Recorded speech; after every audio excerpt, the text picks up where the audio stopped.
Olá pessoal, aqui é o Velgas. Hoje, dia 3 de março de 2026, 16 horas, horário de Brasília.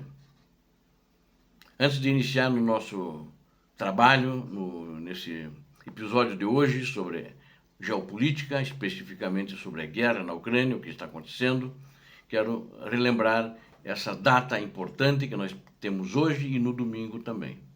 Na Sexta-feira Santa, hoje, nós relembramos o sacrifício por amor de Jesus Cristo. Ele foi entregue por nossos pecados.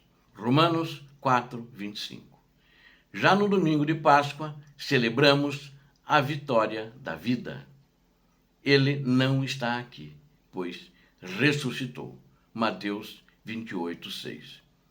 Desejo a todos vocês, a todos nós, que a paixão nos transforme e a ressurreição nos renove. Feliz Páscoa para vocês, suas famílias e a todas aquelas pessoas que vocês amam. Muito obrigado. Infelizmente, apesar dessa comemoração que a gente comemora o amor de Deus por nós, que mandou seu Filho para nos salvar, o mundo ainda tem muito ódio. O mal também está por aqui, nós vamos ter que falar sobre isso. Eu vou falar hoje sobre uma investigação que foi feita. Eu peguei um trabalho que publicaram no Kyiv Independent, não é uma cópia do trabalho, usei diversos materiais que eu já vinha pesquisando sobre as entranhas da frota sombria da Rússia.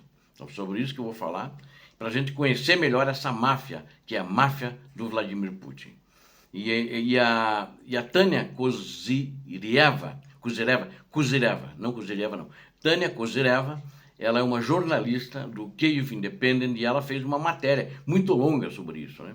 Eu tirei alguns trechos, né, assim como de outras pesquisas minhas, então estou citando ela porque acho que o trabalho dela é muito importante. Ele tem mais de 16 páginas no jornal, aproximadamente, talvez 20, que ela publicou, mas é muito importante.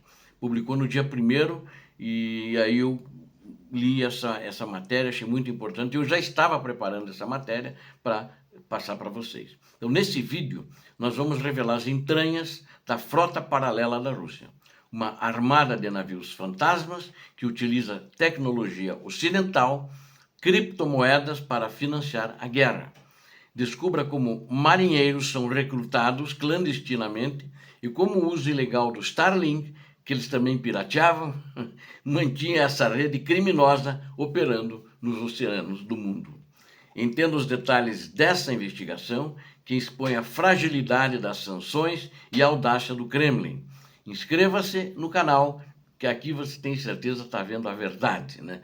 E também dê um like, eu conto com vocês para isso, compartilhe e comente o que você acha dessa máfia do petróleo, que faz parte da máfia maior, essa máfia do Kremlin, comandada por Vladimir Putin.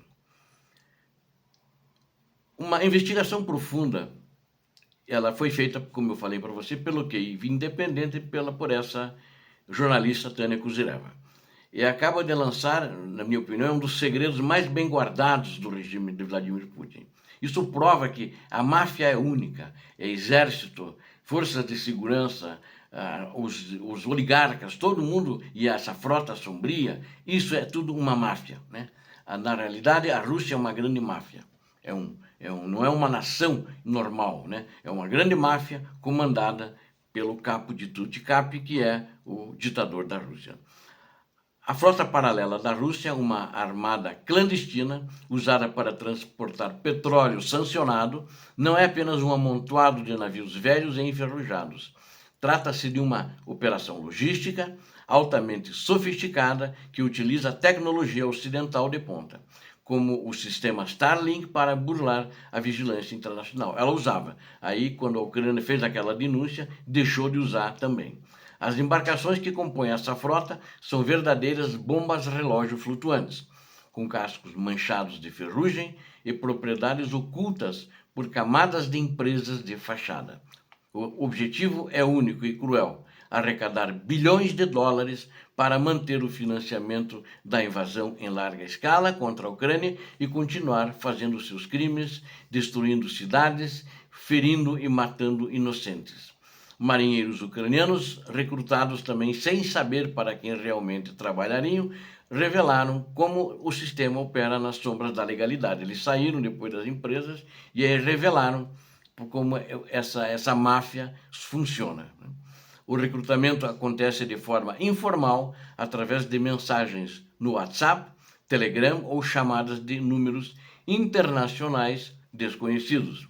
Muitos desses profissionais aceitam as vagas pela promessa de salários fixos em dólar, sem passar por qualquer entrevista formal ou checagem de antecedentes.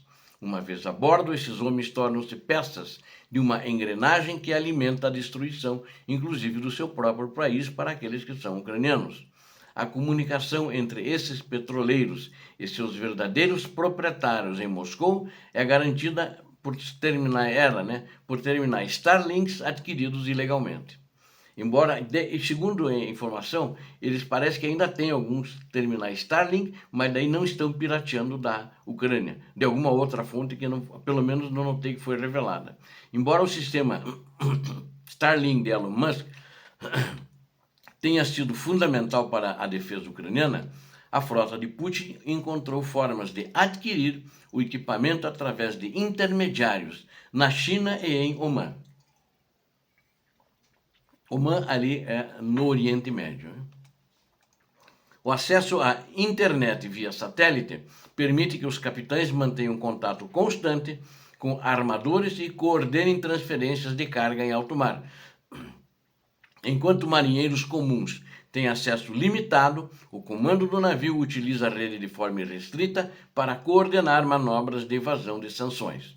A Ucrânia, em cooperação com a SpaceX, já começou a implementar listas brancas para desativar terminais em áreas ocupadas, mas o uso em alto mar ainda é um desafio. Ou seja, eu falei no início que é um engano meu, tá? Mas o uso em alto mar ainda é um desafio. Eles ainda não conseguiram eliminar esse uso em alto mar. Representantes da política de sanções da Ucrânia afirmam que o uso do Starlink para contornar regras de segurança marítima é absolutamente inaceitável. Além da tecnologia de comunicação, o esquema financeiro dessa frota fantasma é inteiramente baseado na capacidade de criptomoedas. Investigações de agências de inteligência mostram que os salários das tripulações são pagos majoritariamente em Tether. É uma moeda digital pareada ao dólar. Os fundos para esses pagamentos muitas vezes têm origem na mineração de Bitcoin, sendo lavados antes de chegarem às carteiras digitais dos marinheiros. Estima-se que os custos operacionais de uma única embarcação possam chegar a 120 mil dólares por mês apenas em salários clandestinos. Para os tripulantes, o trabalho é visto como dinheiro fácil, já que esses navios evitam escalas formais em portos para fugir de inspeções regulatórias. Em vez de atracar, eles realizam transferências de navio para navio no meio do oceano, frequentemente com os transponders de identificação desligados. Essa tática de desligar o sinal oculta os movimentos dos navios dos dados de rastreamento públicos, tornando-os fantasmas geográficos. A frota russa não atua sozinha. Há uma sobreposição direta com as redes de contrabando de petróleo que vinha da Venezuela e do Irã. Isso está acabando, pelo menos a da Venezuela, né? A infraestrutura financeira e logística é compartilhada entre essas nações sancionadas, criando um mercado negro global de energia. Casos dramáticos, como o do navio Bela 1, mostram a ousadia dessa rede. A embarcação mudou de nome e bandeira em pleno mar para escapar das perseguições. O Departamento de Justiça americano já identificou conexões entre esses navios e o transporte de carga ilícita para grupos terroristas como o Hezbollah. Atualmente, a frota paralela russa conta com mais de 3 mil embarcações, movimentando centenas de milhões de barris de petróleo mensalmente. Embora a União Europeia e os Estados Unidos tenham sancionado centenas desses navios, o ritmo das sanções ainda luta para acompanhar a criação de novas empresas de fachada. A manutenção técnica desses petroleiros decrépitos depende de peças de reposição canalizados ilegalmente através de países como, por exemplo, o país africano Namíbia. Cada viagem bem-sucedida desses navios fantasmas representa mais recursos para a produção de mísseis e blindados, entre outros, que atacam o solo ucraniano. O círculo está fechando e o Serviço de Segurança da Ucrânia, o SBU, está rastreando cada indivíduo envolvido nessa rede de traição e lucro. A inteligência ucraniana provou ser capaz de identificar rotas e métodos usados por Vladimir Putin para sustentar sua economia de guerra. Expor o uso de tecnologias como o Starlink e o Tether é o primeiro passo para cortar o oxigênio financeiro dos russos. A luta contra a Frota das Sombras é uma extensão vital da guerra, travada nas trincheiras de Donbass e nas cidades sob bombardeios. Asfixiar o comércio ilegal de petróleo russo é garantir que a agressão imperialista de Moscou perca sua força motriz. Para a gente concluir, a investigação sobre a frota secreta da Rússia revela que o Kremlin opera como um sindicato do crime. Na realidade, é uma máfia. É uma máfia, é um crime organizado, sindicato do crime organizado, e para justamente sustentar as barbaridades que eles fazem na Ucrânia. Essa guerra criminosa. Ao utilizar tecnologias ocidentais de finanças digitais para burlar a lei, Putin tenta desesperadamente sua máquina de guerra viva, ou seja, ele está desesperado para fazer isso. No entanto, a vigilância ucraniana e as cooperações internacionais estão expondo cada engrenagem desse sistema, garantindo que o financiamento do terrorismo do Estado russo seja interrompido de uma vez por todas. Obrigado a vocês que assistiram a este vídeo, conto com vocês. Inscrevam-se no canal, deem um like, compartilhem com suas redes sociais e façam seus comentários. Peço a Deus que abençoe a todos vocês, Deus abençoe a Ucrânia, Deus abençoe o Brasil, paz e bem, paz para toda a humanidade. Feliz Páscoa!